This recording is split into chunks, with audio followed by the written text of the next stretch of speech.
We're going to talk about Project 2025 post-election. Before the election, liberals were saying it's actually the mandate for leadership. The 2025 is just the year number. If you go directly to their website, which we're looking at now, and you look at their forward, it says directly there, the mandate for leadership, version 1, went to Ronald Reagan. It is that old. And by the end of that year, more than 60% of the recommendations from the Mandate for Leadership version 1 had become American policy. Reagan and the Republican Congress were working for the Heritage Foundation, implementing their policy. Borrow a bunch of money from our children and give it to guess who? The super rich that gave them the plan. It was extremely successful, and this is a long running, very powerful organization that created the mandate for leadership for Trump. So when the liberals were going and saying, hey, this is real, look at the history behind it, look at what's in the manual. There is, just go to chapter 11, the mission statement. The very first line says that the Department of Education should be eliminated. There's combine and strip out government departments all over this.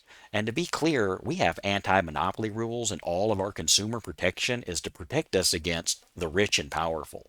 The Koch brothers that created unlimited money in politics with their Citizens United lawsuit, they're the ones funding people like them and other people like them, and big corporations are all funding a detailed manual. There are over 25 pages on USAID alone. That's a detailed manual.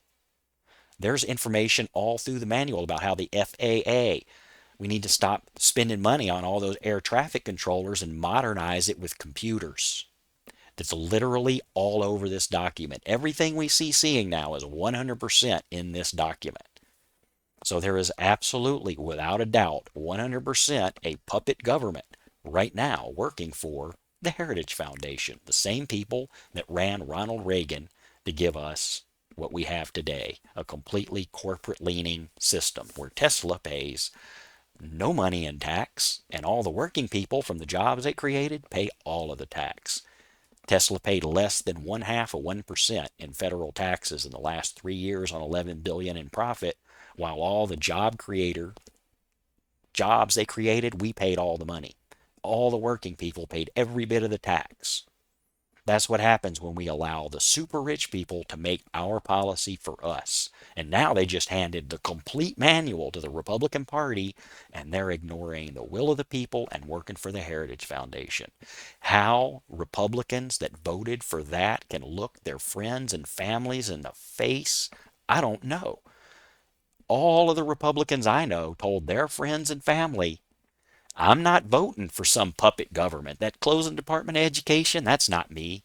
That using Schedule F to go in and mass replace employees in our with ideologues and mass change policy and all that, that's crazy stuff. Quit using scare tactics. That's exactly what we were told before the election. So now it's all happening, and it seems like everybody disappeared.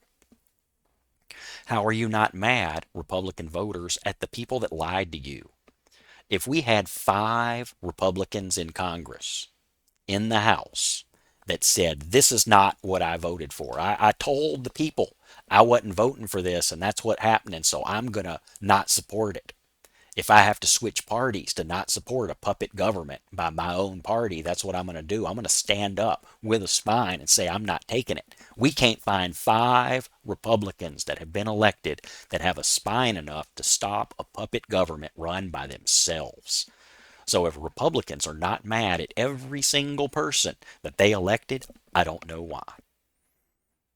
Because Republicans demanding that those they elect represent them and us instead of the Heritage Foundation is the only thing that's going to fix this. Thank you.